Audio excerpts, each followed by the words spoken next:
എനിക്കൊന്നും മനസ്സിലാവണില്ല. ഓ സത്യം, first second gear break accelerator ഒരേ സമയം എന്തൊക്കെ കാര്യങ്ങൾ നമ്മൾ ചിന്തിക്കേണ്ടതല്ലേ. നമുക്ക് പറ്റുന്ന പണിയാണിത്. എനിക്കറിയാൻ പാടില്ല. എന്നാ പെണ്ണുങ്ങളൊക്കെ എന്ത് നന്നായിട്ടാ വണ്ടി ഓടിച്ചോണ്ട് പോണേ. എപ്പോഴെങ്കിലൊക്കെ നമ്മൾ ഓടിക്കുമായിരിക്കും. ദൈവത്തിനറിയാം. ഞാൻ ഈ ആഴ്ചയും കൂടി നോക്കും. ഒന്നും പറ്റണില്ലെങ്കിൽ ഞാൻ നിർത്തും. ഓ നിനക്ക് നിർത്താല, കെട്ടിയാൻ ഉണ്ടാക്കിയിട്ടുണ്ടല്ലോ. ഡ്രൈവറിനെ വിളിച്ച് നിനക്ക് വലിയ കാര്യത്തിലൊക്കെ പോവാം. എനിക്ക് അങ്ങനെയാണോ? ഞാൻ പഠിച്ചേ പറ്റൂ മോളെ. ഒരു പാടി വീട്ടിൽ വന്നിട്ട് പോവാം. അയ്യോ സമയമില്ല, ഇച്ചാൻ വരുമ്പോ തന്നെ. അതാ അതിനെന്താ കുഴപ്പം? അയ്യോ വന്നതിന് മുമ്പ് കുളിച്ചു കൊടുത്ത് പൊട്ടൊക്കെ തൊട്ട് പെർഫ്യൂം ഒക്കെ അടിച്ച് സുന്ദരിയായിട്ടിരിക്കണം. അതാണ് റൂള്. അതെന്താ? അതെങ്ങനെയാ?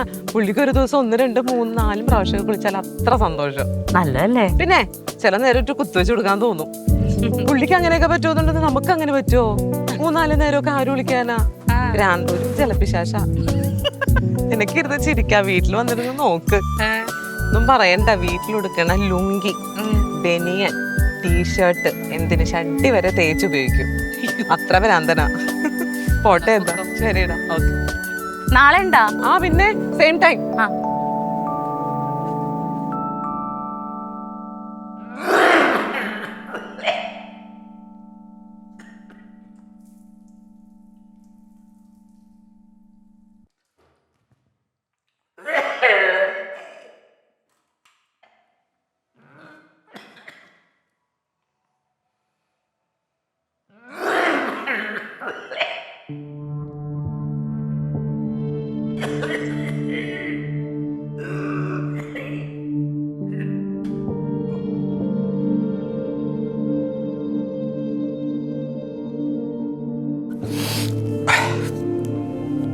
ഒന്ന് കുളിക്കായിരുന്നില്ലേ? കുളിച്ചിട്ട്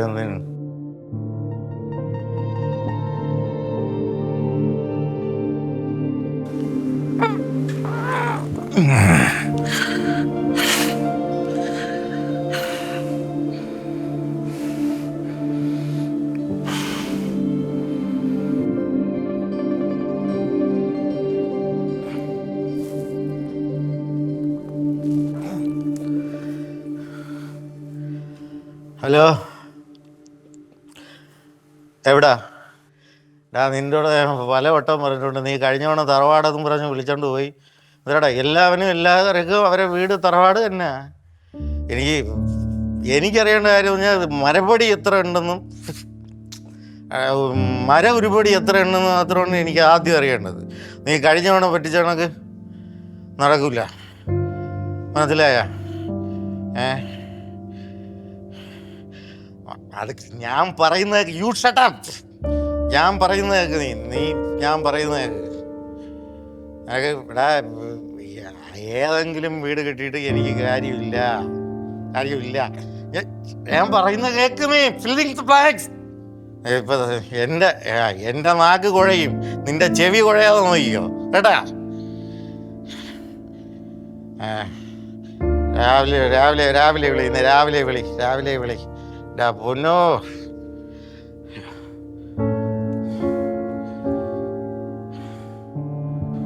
മണി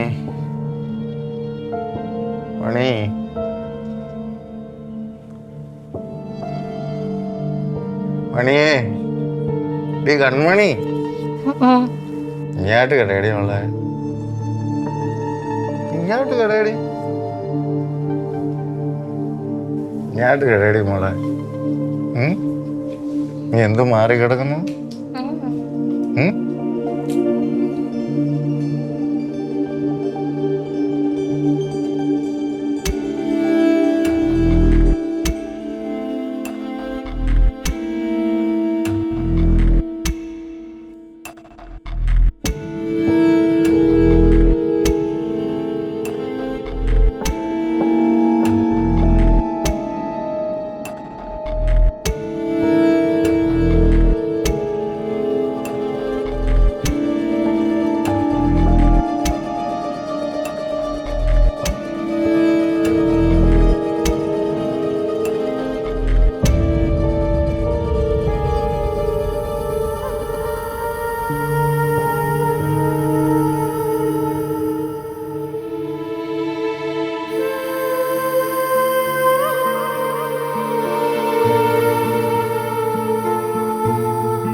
ഞാനത് ജോർജിനെ പറഞ്ഞേൽപ്പിച്ചാണ്. എന്താടാ നിനക്കിനി അവിടെ പൈസ കിട്ടിയിട്ടുണ്ടോ വല്ല കാര്യമൊന്നുമുണ്ടോ? നീ നിന്റെ കാര്യം നോക്കും, അതിപ്പോൾ നടക്കൂല കേട്ടാ. ഞാൻ പറഞ്ഞേൽപ്പിച്ചാൽ പറഞ്ഞതാണ് അത് കറക്റ്റോട്ട്. പണി ഇത്തിരി വെള്ളം ഞാൻ ഇട്. ഓ എന്തരടി ഡാ ഡേ, നീ കൊച്ചുമോനെ ഏൽപ്പിക്കാൻ എന്തിനു പറയണത്? നീ കാമിൻ്റെ രാഷ്ട്രീയ ഡേ, നീ അവിടെ കിടന്ന് പറയുന്നതല്ല. ഓ എന്തൊരു എരി മണി.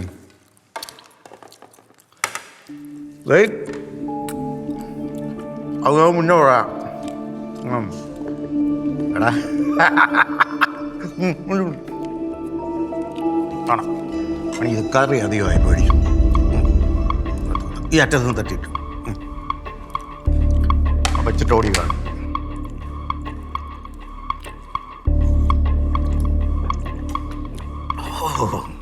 ഡാവി വരെ എരിഞ്ഞു പോയി. പൊന്നോ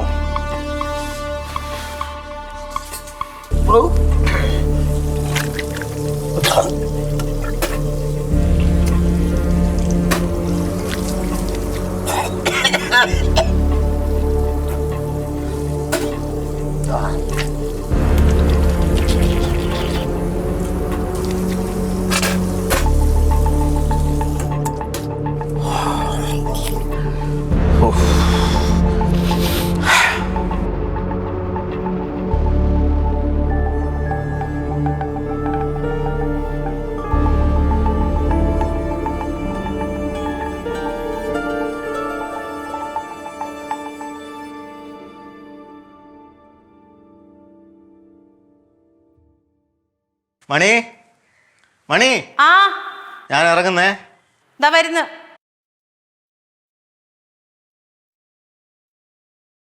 നിനക്ക് 2000 രൂപ വേണമെന്ന് പറഞ്ഞില്ലായിരുന്നു? മേടിക്കാനുള്ളതൊക്കെ മേടിയിട്ട് ഉച്ചയ്ക്ക് ഞാൻ ഊണിനും കാണത്തില്ല, എന്നെ കാത്തിരിക്കണ്ട കേട്ടാ.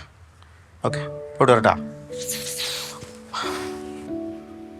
ഈ ഷർട്ട് ഇന്നലെ ഇട്ടതല്ലേ, അത് മാറിയിട്ട് പോവായിരുന്നില്ലേ? ഓ ഇനി പൊടി ചെന്ന് കയറാനുള്ളതല്ലേ ഇത്. ആര് കാണാൻ, ആരെ കാണിക്കാൻ? നമ്മൾ വിടുന്ന പെടാപ്പാടം നമുക്കറിയാം. അയ്യോ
ഇതാണ് എൻ്റെ അവസ്ഥ. കഴിഞ്ഞ 13 വർഷമായിട്ട് ഞാനിങ്ങനെ ജീവിക്കണം. ഇതെൻ്റെ തെറ്റാണോ എന്ന് എനിക്കറിയില്ല. പക്ഷെ എനിക്ക് ആ മനുഷ്യനെ സ്നേഹിക്കാൻ പറ്റുന്നില്ല. എനിക്ക് കൊതിയാണ് എച്ചിന് വീഴാത്ത ഭക്ഷണം കഴിക്കാൻ, നേർപ്പ് നേറിയാതെ ഉറങ്ങാൻ, വൃത്തിയുള്ള ഒരു സ്ഥലത്ത് കുളിക്കാൻ. മടുത്തു.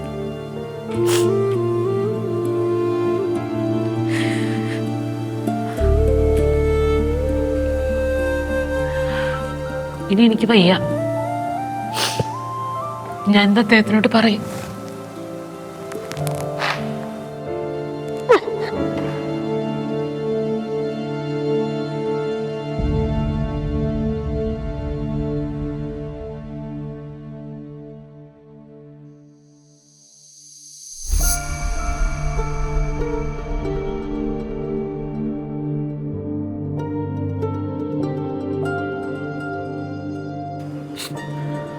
മണി, ഒന്നുമില്ലാത്ത കുടുംബത്തിൽ ജനിച്ചാണ് ഞാൻ. എനിക്കാരും ഒന്നും തന്നിട്ടില്ല. ഞാൻ കഷ്ടപ്പെട്ടുണ്ടാക്കിയാണ് നമ്മളെ വീടും വണ്ടിയും ഈ കാണുന്നതെല്ലാം. ഞാനിങ്ങനെയൊക്കെ ജീവിച്ച മനുഷ്യനാണ്. നിന്നെ കെട്ടുന്നതിന് മുമ്പ് ഞാൻ ഇങ്ങനെയൊക്കെ തന്നെ. ഇത് തെറ്റാണെന്ന് പറഞ്ഞാൽ ആരും ഉണ്ടായിരുന്നില്ല മണി. നീ 13 വർഷത്തെ ജീവിതത്തിന്റെ കാര്യം പറഞ്ഞില്ലേ? അതിനിടയിൽ എപ്പോഴെങ്കിലും ഒരു വട്ടം നിനക്ക് പറഞ്ഞുകൂടായിരുന്ന മണി എന്നോട്? ഞാൻ തിരുത്തൂല്ലായിരുന്ന? നിന്നെ എനിക്ക് ജീവനാണ് മണി. നീ ഇല്ലാതെ എനിക്ക് ജീവിക്കാൻ അറിഞ്ഞൂടാ. നമ്മൾ ഒരുമിച്ചുണ്ടതും ഉറങ്ങിയതൊക്കെ നീ ആസ്വദിച്ചിരുന്നെന്നാണ് ഞാൻ കരുതിയത്. പക്ഷെ അത് നീ വെറുപ്പോടെയാണ് ചെയ്തതെന്നറിയുമ്പോൾ എൻ്റെ ചങ്ക പൊട്ടിപ്പോണ.